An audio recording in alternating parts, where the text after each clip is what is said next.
Every club. Every day. The Global Sports Podcast Network. Hello, and hey, bonjour, ciao, ni hao, privet, good day, and today, and this will tell you where we're going, maybe. Hola! You're listening to Road to World Cup 26 podcast, part of the Global Sports Podcast Network, the only place to find regular soccer content on all the top English Premier League teams, women's football, and you know this because you're listening, the World Cup 2026. I am your host, Nick Britten, and I am joined, as I always am, and I'm so pleased to see him, my esteemed colleague, the Beaver himself, Mr. Ken Davies. How are you, Kenny? I'm well, actually. I'm enjoying the sunshine. We've had that nice mix of rain and sun, haven't we, in the last few weeks after our drought in the UK. So it's all's good. The garden's looking nice and green and flowery and all those kind of good things. Yeah, your shirt's looking quite green as well today, so maybe you've been watering that, haven't you? I'm in work mode. Oh, very good. Looks very nice. Right, so we're continuing our deep dive into teams who are qualified for the World Cup already. And today it's very exciting. Today it's very exciting because we are landing in South America and the world champions, Argentina.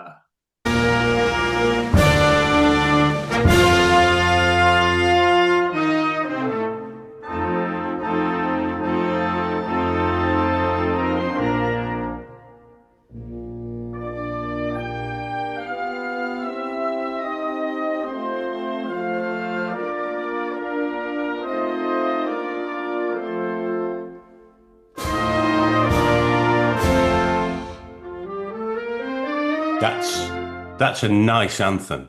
What do you reckon? Yeah, what do you reckon? It's stirring, man. It's stirring. I feel like I should stand up and salute. Well, there's a few things that just come to mind listening to that. It's quite a romantic tune. It's like a hymn. I can imagine singing that in church. Quite heartfelt, quite romantic, would raise the national spirit. The thing I like about it, which I get from the Welsh national anthem, which I really love, obviously, it's melancholy. There's definitely a melancholic aspect to it, but stirring at the same time. It kind of gets your national pride bubbling. Well, I mean, look, we know that Argentina are going to go a long way in this competition. I reckon the Argentinian national anthem will go a long way in the World Cup of national anthems. It's right up there when we come to do that. There could be a double here, football and World Cup. No, I'm not sure it's that strong, but it's definitely round of 8, I think. Very good. Right, well, look, what we're going to do today, we're going to do what we normally do, which there'll be a little bit of news at the top of the podcast. Ken will look at the history of Argentinian football. We'll pick out 5 key players, and that's been a bit of a job, let me tell you that. We'll look at the formations, we'll look at the manager, and a real deep dive into that. And, of course, in the middle of all of that, it's Kenny's quiz. And Kenny's feeling a little bit more buoyant because you got one right last week. Oh, you're looking in confident mood, mate. I know. So, I get the pipe in early. Yeah, so you should. Goodness me. Well, we'll see how you get on this week with your knowledge of Argentina. And by the end of this podcast, you will undoubtedly know everything there is to know about Argentina. But let's kick it off with a little bit of your World Cup news.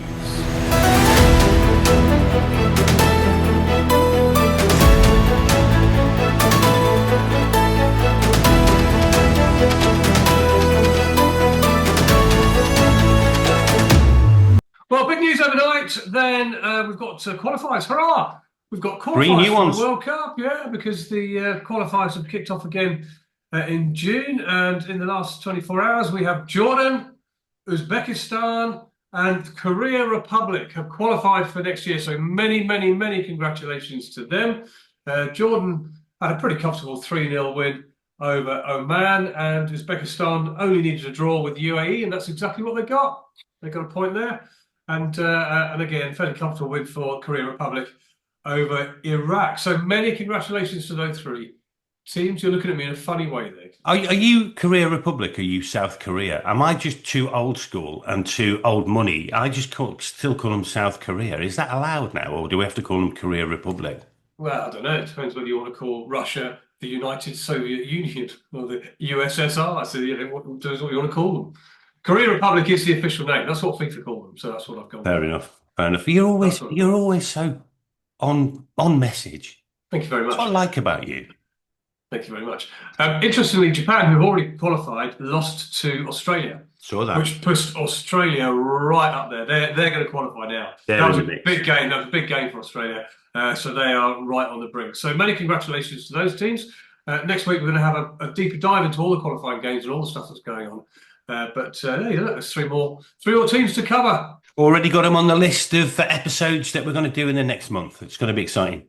Excellent, good stuff. And then, so a couple of bits of news for you then. And Ken, let me ask you this. What is the question on everyone's lips at the World Cup next year? Is it, will Ronaldo and Messi still play a pivotal role? Is it, will half the countries competing be allowed into America? And we're going to look at more of that in just a moment. Or is it, will England finally lift the trophy to end 70 years of hurt? I'll tell you the answer. It's none of those. The only question on anybody's lips is who's going to perform the halftime Super Bowl style show. Do we know the answer to that yet, or is it still speculation? It's still up for us, but the book's open, and there's been a massively hot favourite installed like straight away. So that kind of tells you. Is that Taylor Swift? It's not Taylor Swift, Ken. Oh. It's your favourite artist. What, John Bishop? It's your favourite artist. Who? It's Bad Bunny. Oh, Bad Bunny. Yeah, Bad Bunny. He's a great favourite of mine, Bad Bunny. Yeah, tell me a bit about Bad Bunny, mate. Bad Bunny, he's from the streets, obviously. He's from the ghetto, Chicago. Grew up, had a hard life. He got into a lot of crime when he was young. But he's obviously released a number of CDs, which are personal favourites. Taking a Dog for a Walk was a big one. And obviously he followed it up with Death Rattle, which was a great CD. Good, well done, yeah, well done. You're clearly a great favourite of Bad Bunny. Bad Bunny. I thought you said Bad Money. I'm sorry. You clearly never heard of him. Yeah, you never heard of him. Anyway, he's a Puerto Rican rapper. If you've never, I'm not going to lie. I also, like you, had a bit of a blank face when I saw this. I've never heard of him, but maybe I'm the wrong audience. But he's a world famous Puerto Rican rapper. A Puerto Rican rapper? Yeah, so when he grew up in the streets of Chicago, that's Chicago. That was Bad Money. That was Bad Money, Nick. Okay. Not Bad Bunny. Anyway, so that's Bad Bunny for you. He's 2-1 favourite, so hot favourite to do the halftime Super Bowl show.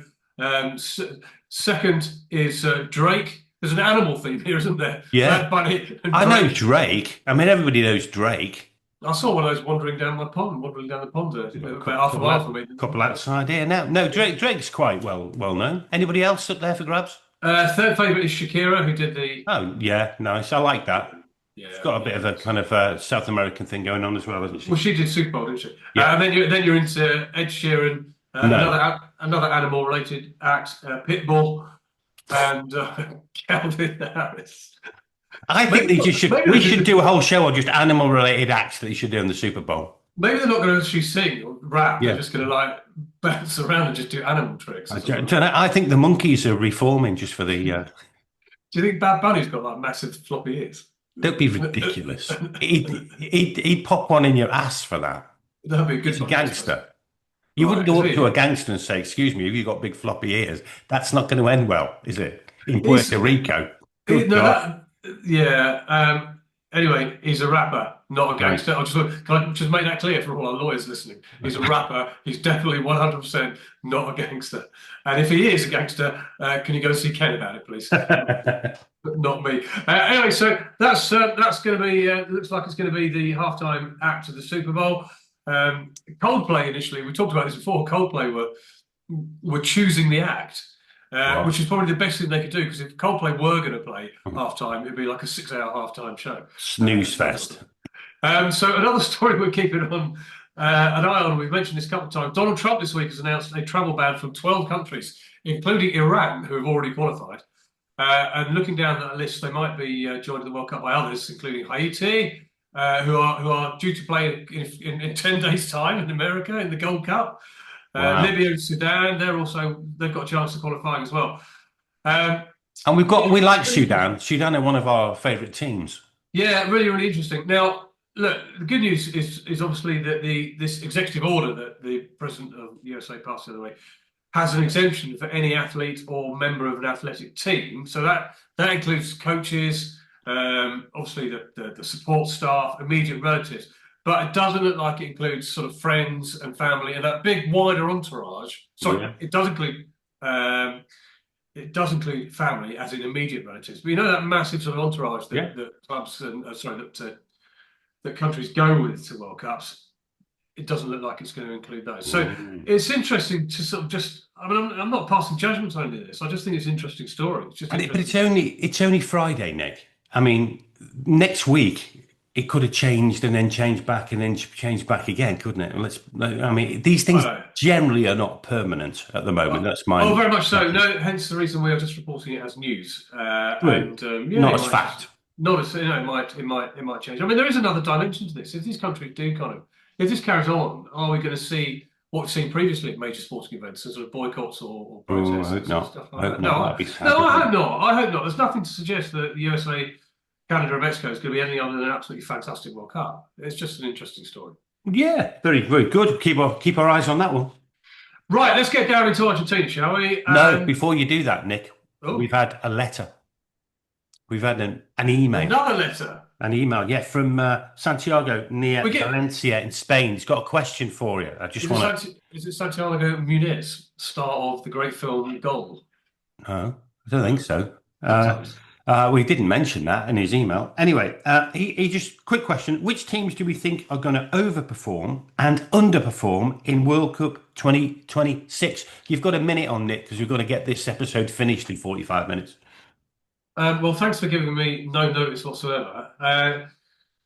Right, Santiago, which team's going to overperform and underperform? I think, well, one of my overperformers, I think, is going to be Japan, and I think they're going to do really, really well. We talked about them last week.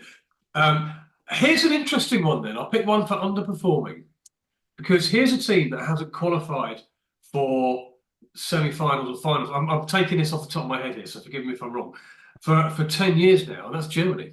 Ooh. And Germany's history, I mean, honestly, down the years, you could always rely on Germany, however rubbish they were in between competitions, to turn up and do really, really well at Euros and World Cup. But that's not the case. They haven't featured. They've underperformed for quite a long time. So underperform, and there's nothing really to suggest they're going to be much good either at the moment. So Germany is going to be my team who's going to underperform. Japan is my team who's going to overperform. What about you? Very good. Just did it in a minute. Well done. I am going to go for my team to overperform, and the only way you can look at overperform is Argentina aren't going to overperform because they're one anyway. The overperformance I can see is Mexico. Yeah, I think Mexico going to have very good competition. We've got them both going out in they're 17th in the world, going out in round 8. They could do better than that. So I think Mexico are going to have a great World Cup. Who's going to have a bad one? Italy. I was looking at the notes on previous World Cups on this because I did get some notice on this question. Obviously, they were champions in 2016. No, 2006. Then went out in the group stages 2010, group stages 2014, didn't qualify 2018, didn't qualify 2022. They're not a World Cup team anymore. A bit like what you're saying about Germany. So the 9th in the world in terms of rankings, Italy, but I just don't think they're going to feature at all. So there's my underperformance. Yeah, that's a very good shout, actually. That's a very good shout. Well, thank you, Santiago, for that. Good question. We love hearing from our listeners and viewers. We love hearing from you. So do drop us a line. Ken, how do they drop us a line? You've normally got these details in front of you. Actually, the email is road2worldcup26, road2worldcup26@gmail.com. That's a good way of getting in contact with us. Send us your questions. We'll give you the benefit of our expertise. And it's nice to have expertise in inverted commas. It's nice to have a nice letter. That's not angry Matt ranting and raving about us not talking about Nottingham Forest players. Wrong, Matt. I hope the medication's working. So, right, shall we have a look at the history of Argentinian football? Ken, over to you. Yeah, I'm going to whistle through this one. So, everybody knows Argentina, La Albiceleste, which is the white and sky blue. So we're dealing with, obviously, they're from CONMEBOL. They've been a member since 1912. They've actually appeared in the final of the World Cup 6 times. 1930, 78, 86, 90, 2014, 2022. They've won it 3 times. Most recently in 2022, obviously. So they are the reigning champions. They've pretty much been the only World Cups they haven't been in, this is the easiest way to do this. They went in 38, 1950 and 1954, certainly between, there was stuff going on. Let's just put it out. There was stuff going on in Argentina around that time.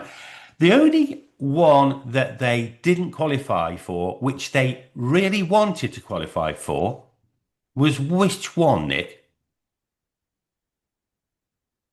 Which World Cup did they not qualify for in your lifetime? I think it's right. So in the last 20 years, it might not be in your lifetime. It's quite close to your. No, it probably isn't in your lifetime, but quite close. Which is the match. 1966. No, they were in 1966, 1970. Oh, so close. Yeah, it was. Well, I gave you a massive clue. Well, that's not in my lifetime. No, as I said, it might not be. No, it isn't. Yeah, it isn't. All right. Yeah, nor mine. Yeah, and the rest. 1870. Right. But, so they've been in every one. They've won it 3 times. They're generally getting through to quarterfinals, at least. Or if not runners-up, or not champions. But 2022, the last one, they featured in probably the greatest upset they did in World Cup history. Now, I can see from your nodding, you've already done your homework on this. Oh, good. Go on then, because you were going to ask me, weren't you? You were going to ask me. I was, but I'm going to ask you. Go on, no, go on, ask me. Go on. Okay. The question is, how many games previous to that had they gone unbeaten? No. That wasn't. Who beat them? Who beat them, and what was the score? They lost 2-1 to the United Arab Emirates. The Saudi Arabia. Was it Saudi Arabia? Yeah, it was Saudi Arabia. I knew they lost. I knew they lost 2-1 in their opening group game. Yeah, Saudi Arabia. They'd gone unbeaten previous to that in 36 games, so it was a massive. And they were 1-0 up. I mean, and it was 1-0 at half time, and Saudi Arabia came back and beat them 2-1. Yeah. Amazing game. I rewatched it. It's a great game. Yeah, I even got that in my notes, and so I don't know why I said UAE. Because I'll tell you why I said UAE, because I was still looking at UAE from the what we're talking about, the qualifiers from last night. So yeah, it was Saudi. I remember watching that game, and actually there was another. I can't think off the top of my head what it was, but there was another massive team that lost their first group game at Qatar. I'm sure, because everybody was then talking about, oh my goodness, is this going to be the tournament where is this going to be Greece 2004, where a complete no-hoper wins the actual tournament? Yeah. And then, of course, it turned out it wasn't. No, and they came back and won it, but it was a bit of a one-off. But so their form, well, they're first in the world, and they're first in the world, and they're getting further away from the second in terms of their ranking. They've been first since June 2023, so now 2 years. Only as recently as I think it's October 2017, they were outside the top 10. They were ranked 12th. Lowest ranking since records began is 24th. So there's always been in that kind of region. But they're currently on 1,886 points. That's how you get your ranking place. 12 points ahead of Spain. Just to put that in context, when they took over top spot in 2022, they only had 1,838 points. So they're getting more and more and more dominant. And the reason they're getting dominant, fantastic form. Of the last 15 games they've played since the last World Cup, they've won 11, drawn 2, lost 2, winning the Copa America in the process. So beating Colombia in the final. So fantastic track record. Always a wonderful team to watch in the World Cup. Always a story around Argentina. And expect them to do pretty well in this one as well. Yeah, they've smashed through qualifying. They've smashed through the Copa America, and they're not. It's not like England who play rubbish teams at qualifying. You know, they're playing. No, they're playing the best teams. They're playing all the best teams in South America all the time, and that is the most competitive. That's the most competitive. It's qualifying, isn't it? Yeah, it is. It is the most competitive qualifying. Absolutely, 100%, and they've absolutely breezed it. So yeah, good. Okay, good. Thank you very much indeed for that. Right, well, let's have a whiz through 5 players, shall we? No, I'm going to do an ad before you do that. Oh, okay. Because as we know, Nick, in football, being football aficionados, it pays to get your team selection right. And here at Global Sports Podcast Network, we spent a lot of time selecting our delivery partner, didn't we? Do you remember that? We spent a long time. Oh, my word. But we chose Zencastr. Zencastr makes it easy to bring your vision to life, share it with your audience everywhere that they are. 4K video, editing, easy AI tools, top tier distribution tools as well, all in one place. If you've got a story to tell, tell it with Zencaster. Check the show notes. You'll find all the details you need. Nick. Thank you very much. Right, 5 Argentinian players I have selected. And there is, of course, only one place to start with this. And that is well, I wonder. It is, of course, the genius, the greatest player in the world, the greatest player possibly in the history ever to play football, Lionel Messi. And I take a bow just mentioning his name. He is a god, and I do put him ahead of Ronaldo, by the way. I do now. I didn't for a long time. But I do now. On the basis that he's kept on delivering and kept on delivering and kept on delivering. And Ronaldo's just tailed off. And that's no criticism of Ronaldo. It's like a postman, isn't he? Just keep on delivering. Thank you very much. Right, I'm going to gloss over that. Will Zencaster edit that out? No. Here's hoping. Right, so there's nothing to say about Lionel Messi that anybody doesn't already know, but things to note here is that he's 37 years old, so he'll be 38 in the World Cup. Yeah. There's nothing, though, that suggests that his genius is on the wane. And I think he's managing himself really, really well. I think the thing to discuss about Messi is he going to be fit enough to make an impact at the World Cup? But it seems over the last year or so, certainly into Miami, he's picking his games here or there. He has had a couple of injuries, but everybody seems to just allow him, which is the right thing to do, by the way, allow him to kind of choose when to play. Yeah, Scaloni's doing the same with Argentina. He doesn't play every game. He's just impactful when he does play. Yeah. And of course, even if he's not playing, he's massively influential. He's massively influential. So that's the really positive thing. He is playing at the moment, so he's in the squad for the 2 qualifiers that Argentina are playing at the moment. And he is going with Inter Miami to the Club World Cup, which starts very, very shortly. Which, by the way, don't get me started on the Club World Cup. Don't get me started on the club. It's a complete and utter sham. What do you think about the Club World Cup, mate? I think it's I'll tell you one thing about it. I think it's a complete. I think it's ridiculous. It's a FIFA-created money-making exercise that no one wants, nobody cares about, no one's interested in, other than FIFA, who are going to make loads of money out of it. And the clubs taking part, the actual clubs, so the business side of the clubs taking part because they make loads of money out of it. There's a £1 billion prize pool. The players don't really want to play in it after a long, hard season. Supporters aren't interested. Ticket sales are really low, by the way. They are really low for this. They're down. We talked about dynamic pricing, didn't we, recently? They're down 16% compared to when they went on sale. Wow. They haven't gone up, they've gone down because nobody's going. There's going to be swathes and swathes of empty seats. Get off the fence then, Nick. There's 32 teams in it. Sorry, I know we're digressing, but this is important. There's 32 teams in it, so it's been expanded a bit like the World Cup. But you're seeing teams like Inter Miami playing in the Club World Cup. And here's a team that, does pretty much nothing in the MLS. So, well, ladies and gentlemen, join us for the Club World Cup podcast starting next week with Nick Britten. I'm not going to do it. So anyway, look, that's that. I love Messi and I love watching him play, but I'm afraid Inter Miami's inclusion in the whole thing makes it a bit of a mockery. But anyway, back onto Messi. As I say, I read a really interesting piece a couple of weeks ago about Messi saying that he walks more than any other football player. His stats show that he walks like loads and loads. He always has, though. Yeah, and then he just bursts into life. I can't wait. He's walking around thinking, isn't he? This is the good thing about Messi. Exactly that. Yeah, exactly that. And his brain works, quicker than any other footballer on the planet. So look, he has to be the number one player for Argentina to talk about today, and very, very, very much. Hats off to Lionel. He has a stellar World Cup. I really hope so. Because that might be his international sort of thing. Well, this is why it was so important for Argentina to win it last time. Yeah.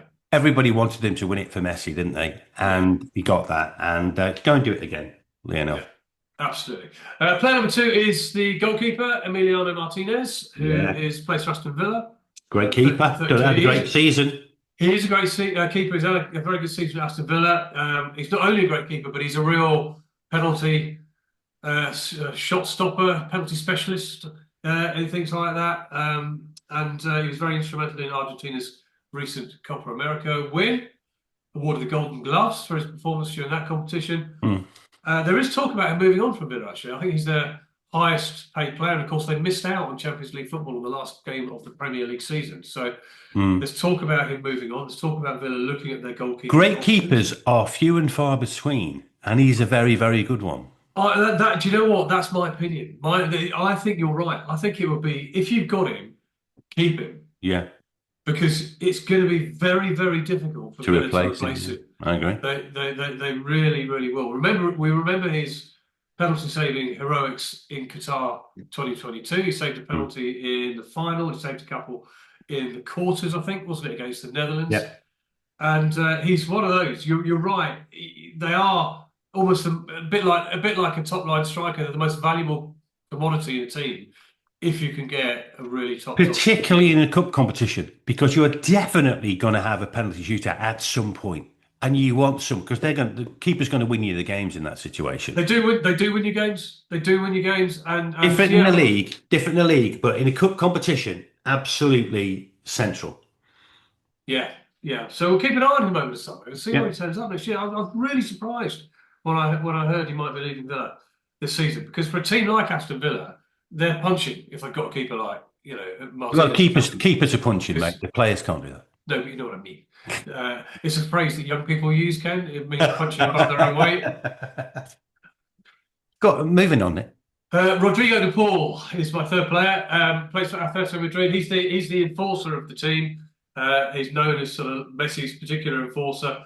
Brilliant work rate, brilliant ability to link defences. His forward passes are amazing. And his partnership with Messi, I think, has been particularly effective. And he provides that very much that balance and creativity in midfield. He's just a great player. He makes the whole team tick, and absolutely important that he's fit and plays a central role from next year. He's had a bit of an up and down time at Atletico. He didn't start off that well, but he's had a decent season this year. But again, he's another player who we might see move in the summer, because I'd like to see him he's got a year. Well, I'd like to see him at Derby. To be honest, we're in the market for a midfielder. He's got a year left on his contract, and it doesn't look like he's going to sign it. So he might be sold over to someone to get some money in for him.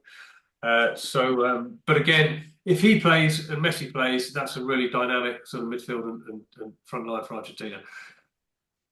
The captain of Inter Milan and Argentina stalwart, known as El Toro, Lautaro Martinez, is my next player here. Again, he's a striker of prolific rate, this kid. I mean, prolific, particularly at international level. He's absolutely, and it's just consistent year after year after year after year. He is a brilliant striker. He's plays for Inter. This season he scored 9 goals in 14 games in the Champions League, 12 goals in 31 games overall. His overall stats for Inter, he's played 237 times and he's scored 115 goals. So it's like 1 in 2 almost. Yeah, over that. I mean, that's impressive, isn't it? Over that period of time. Over that period, that's impressive. I mean, that consistency is amazing. He carries that. He started playing regularly for Argentina in 2020. He's played 70 times and he scored 32 goals. So again, that's almost 1 in 2. Yeah. That's not an accident, is it? No, that's not an accident. And then, I mean, considering you've got Messi next year, that's pretty impressive. Pretty impressive. Didn't have a great World Cup last time round, so he'd be looking to make an impact next year. He didn't score at all in Qatar. He played the first couple of games, including the 2-1 defeat to Saudi Arabia. He played in that. But he was going into the competition with an ankle injury, and he was used off the bench for the rest of the tournament. He was back last year in the Copa America. He scored 5 goals in the competition. He won the Golden Boot, and big things are expected on him. Look forward to seeing him. Again, a terrific player. And then I've dipped down the ranks a little bit to talk about my 5th player, a young man who is very much touted as the next wonder kid of the Argentinian team. That's a 17-year-old midfielder called Franco Mastantuono. I bet he isn't. Tell me all about Francisco then. Or Franco. Yeah, let's just call him Franco. Yeah. Mastantuono. I think, is that how you pronounce it? It's one of those. Probably not. I don't want to get into trouble with you after last week's mispronunciation of the name. Yeah, I mean, that sounded Welsh, to be honest, but carry on. Anyway, you'll know who I'm talking about. He plays for River Plate, but he's been lined up for a move to Real Madrid in the next year or two. Bayern are also interested. Man United are also interested. He's extremely good technically, and he's been touted. He's one of these kids. Do you remember? Do you remember in the Euros last year when Yamin Lamel burst onto the scene as a 17-year-old? Yeah. And everybody just went, whoa. Where did he come from? Where did he come from? This kid looks like he's been playing for years. And he's had a brilliant season for Barcelona as well. We'll no doubt talk about him when Spain qualify. Franco is the River Plate version of that. And similar great things are expected of him. Extremely good technically, very much one for the future, but he's already into the international setup now. He's already playing. So as an 18-year-old, as he will be next year, I'm expecting him to see him, in the USA. That'd be amazing. That'd be amazing. And, what a team! An emerging talent. The great thing about Argentina is they do have some of the better players, and some of the ones that we've highlighted today are of an age. So Rodrigo de Paul's 30, Emilio Martinez 32, Lionel Messi's 37. They are of an age, but they are very good at bringing through. They've got a conveyor belt of talent. Yeah, they are really, really good at that and blending that youth. They do get that youth into the squad, pretty early and build it up like that. So. Yeah, it's perfect, and that's what you want. You want that blend of experience and dynamism, and they've definitely got that. So they're the 5 players that to keep an eye out on. That's going to be interesting to see. Formation-wise, I always like a formation which is flexible, and there's absolutely no doubt about this. Scaloni is a very flexible manager in terms of formation. There's no formation. Does he do yoga? Huh? Does he do yoga? Yeah. Funny enough, he rang the yoga college or the yoga teacher last week, and he said, I'd like to start yoga. And the teacher said, well, how flexible are you? And he said, well, I can't do Wednesdays or Thursday morning. Right. Okay. Moving on. Nick, don't encourage me. Don't encourage me. Right. So I should know better. Formations. I say it every weekend. I've got to dig out that tumbleweed. Last 4 games. 4-1-3-2, 4-2-3-1, 4-3-3, 4-4-2. So you're just going to get what you get. The beauty about Argentina, they've got the talent and they've got the capability and the flexibility to play whatever they need to play in order to demolish the opposition. That seems to be the case. There's a couple of major games that they played recently, just to look at the formation of those. The Brazil game, which they absolutely destroyed Brazil 4-1. That was a 4-1-3-2 that Martinez, Melina, Romero, Otamendi. We didn't mention Otamendi, but great player. Tagliafico, another always present player on the left-hand side. That was the back 4. Paredes in as a holding midfielder. Then De Paul, McAllister, we didn't mention either. Great player. Almada across the 3, and then Fernandez and Alvarez up front. Messi didn't start that game, but he did start the Copa America final in a 4-4-2. Martinez at the back and goal, I should say. Montiel, Romero, Martinez, Tagliafico again across the back. Di Maria. Di Maria, we haven't mentioned. He's 38 now. He's getting on, but he can still do it. Yeah. Di Maria, De Paul, Fernandez, McAllister again as the 4 across the midfield, and Messi and Alvarez up front. So, hey, you've just got a wealth of talent. The great thing about Scaloni's situation is he can just flex it in any way he needs to, and he's going to get a performance out of them. So, can't really give you a strict formation in relation to Argentina. What you can expect is brilliance and flexibility. Yeah, no, very much so, very much so. And we'll touch on that a little bit in our quick deep dive into Lionel Scaloni in just a few moments' time. Right, it is everybody's favourite time of the week. Except mine. For Kenny's quiz.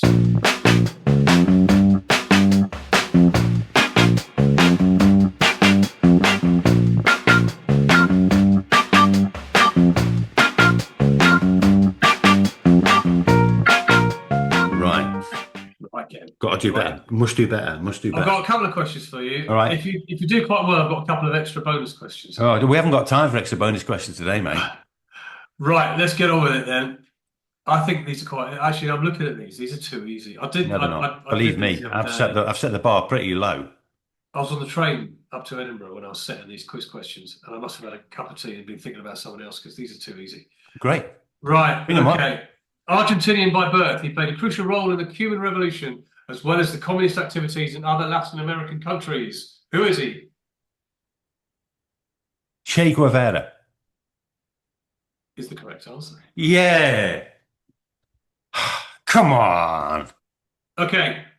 Back to one of your favourite types of questions, Ken. Okay. Oh, not animals. Yeah, we know your history with animals. No. Nothing was proved, Nick. How many countries share a border with Argentina? And what are they? What are they? It's got to be loads.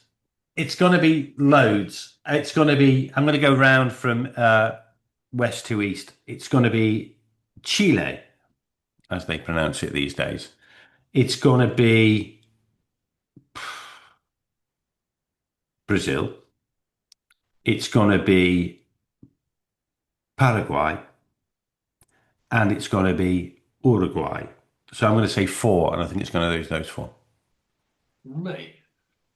What can I say? What can I say other than you're wrong? Oh, no! I thought I got that. You were so close. You were so close. You got Chile, you got Paraguay, you got Uruguay, and you got Brazil. What you didn't get... Bolivia. Bolivia. It was Bolivia. Oh, I can't say that. I can't say that. I'm going to have to edit that out, but I'm genuinely disappointed. I'll just keep the first letter in that. Yeah, can I just apologise for anybody who's offended by the language of my colleagues? Oh, I can't believe that. Mate, that was so close. That was a good effort, though. That 4 out of 5. I've got to ask you the quick bonus questions. Now, what is the widely known cultural dance honoured by UNESCO that originated in Argentina? Tango. Yeah, I mean these are the easy primary school questions. And finally, I'm only asking this so that I can set up a joke for you. Which is the clue to the answer. Which mountain range forms the border between Argentina and Chile? And I'll give you a clue. It's on the end of your armies. It's on the end of your armies. Right, it's the Himalayas. It's the Himalayas. No, it's the Andes. It's the Andes. Yeah, the old gang. Yeah. Which mountain range is at the end of your armies? Yeah. Where are the Andes?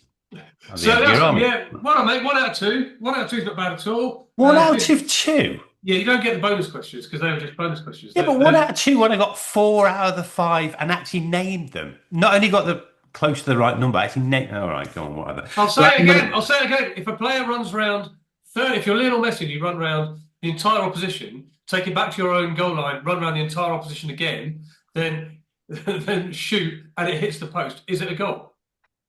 Right. Moving on. I've got to do an ad. So Global Sports Podcast Network is partnered with Bioniq, Nick, and they are the world's most personalized supplements because your body, Nick, and yours in particular, is unique. And believe me, it is. I like to think so. Huh? I like to think so. It is, yeah, but not in the way you're thinking. So, because without knowing what deficiencies you have taken off the shelf, supplements mean you're probably not getting what you need. You're not getting what you need, Nick, and maybe too much of what you don't need. I'm definitely getting too much of what I don't need.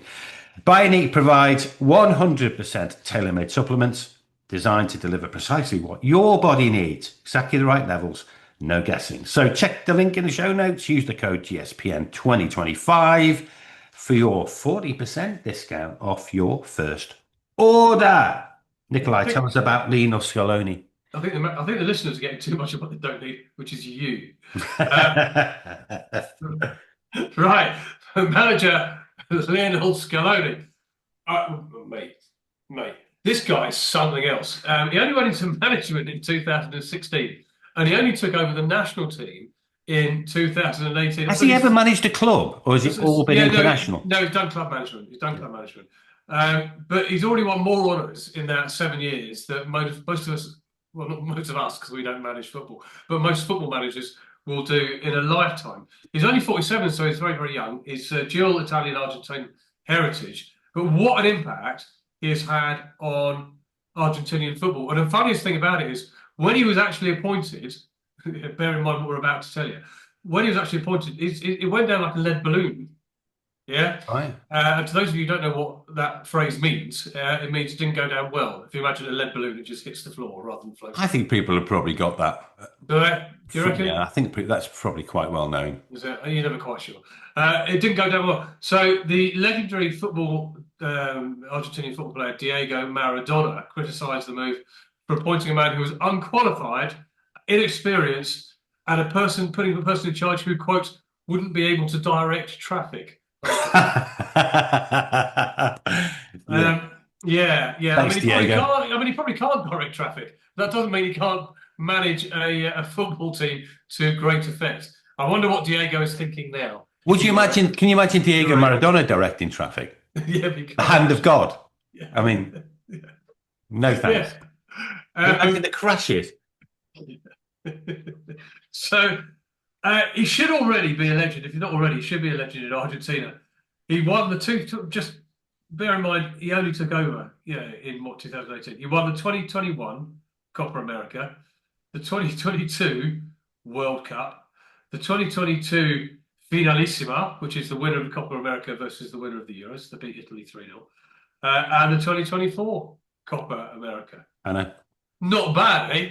Not bad. 100% record, really. Yeah, for somebody who's only been in international management a short amount of time. Not only that. Yeah, but have you seen the car parking outside the stadium? It's all over the place. It's chaos, isn't it? All over the place. Yeah. If you're going to watch Argentina, just get the bus. Yeah, get the bus, yeah. Oh, no, don't get the bus because they'll be stuck in traffic. Get a metro. Yeah, get the metro or just walk. Fly.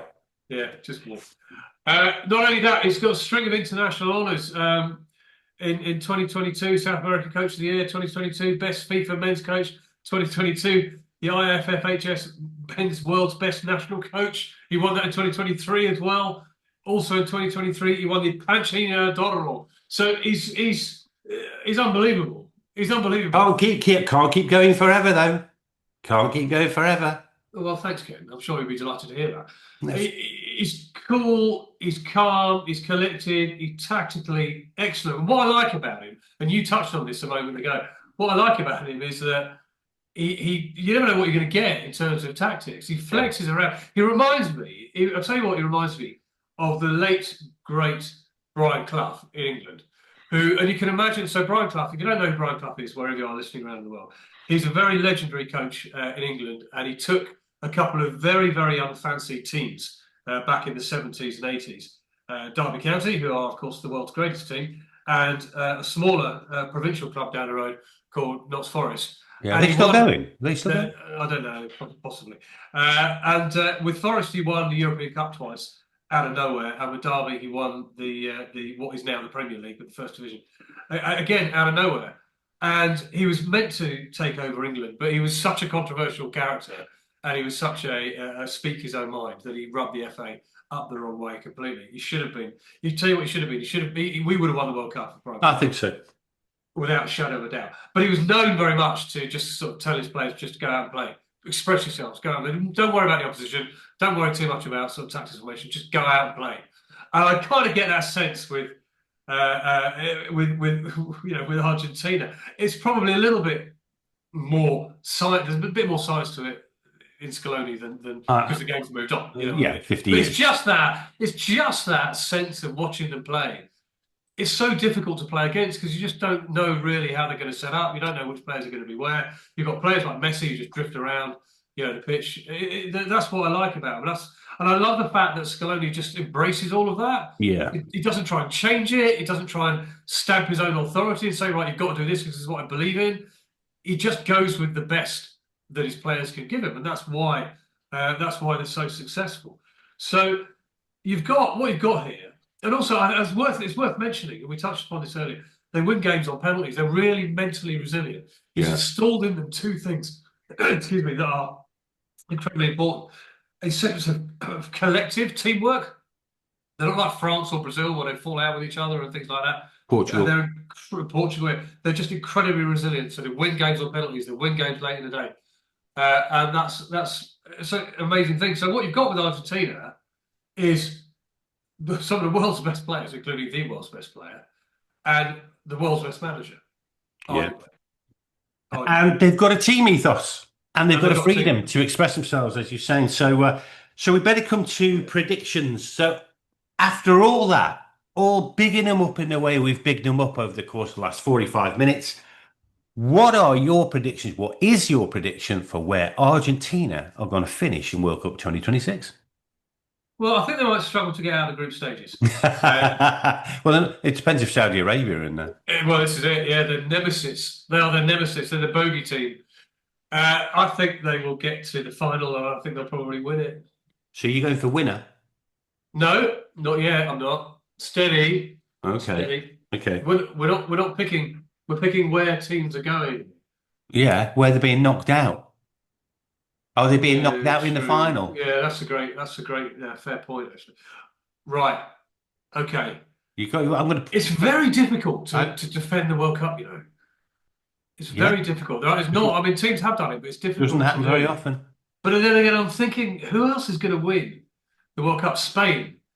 It might be an all kind of Spanish. Them two, isn't it? Yeah, Mexico, Spain, Argentina. Imagine Mexico, Argentina final. Well, imagine that. I don't think I can imagine that, but I can very much imagine a Spain. I mean, Spain and Argentina are my two teams. I think they'll be in the final. Yeah, but who's winning it, Nick? You've got to come up with a...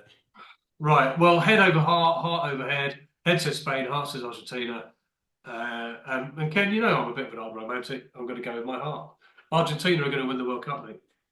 Are they? Argentina will win the World Cup. What do you think I've just said? You're not listening. I've just said Argentina are going to win the World Cup. Well done. Well, they might not. If they don't, Spain will. But hey, yeah, but there's a W now in the con. And I agree. I agree. For once, I agree. What does that stand for? W. When you write a W next to my name, what does that stand for? By the way, just let me check. Winner. Right. Winner. Okay. Yeah, I've got that. I think Argentina are going to go back to back. They're the form team. They're settled. They've got a balance. It's being played in the Americas. I think that matters. I think we've got our winners. So, wow. I think we agree on something. Episode 14 of Road to World Cup podcast 26. World Cup 26 podcasting. We've both selected our winners, and we both think it's going to be the same team. This is a big moment. This is a big moment. We think it's well. We haven't covered Jordan yet, so it might change. But yeah, I think they're going to be winners. But you know what we're going to do? These are our initial takes. When we just before the World Cup, we're going to sit down and we're going to do the whole. We're going to have a predictive World Cup, and we're going to come up with the absolute answer at that point because you'll know a lot more then. Yeah, because things might change. If suddenly sort of Messi doesn't play and others don't play, it might just change the dynamics. It might change. What have you, etc., etc. So yeah, we'll give ourselves that little bit of wiggle room, shall we? I always like a bit of wiggle room. Right. Okay. Brilliant. Right. That's it. I think, Nick. It is. So that ends this episode's deep dive into Argentina. Thank you very much indeed for joining us.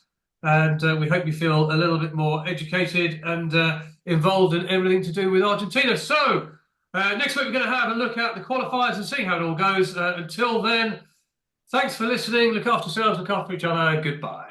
See you soon. Bye-bye. Every club. Every day. The Global Sports Podcast Network.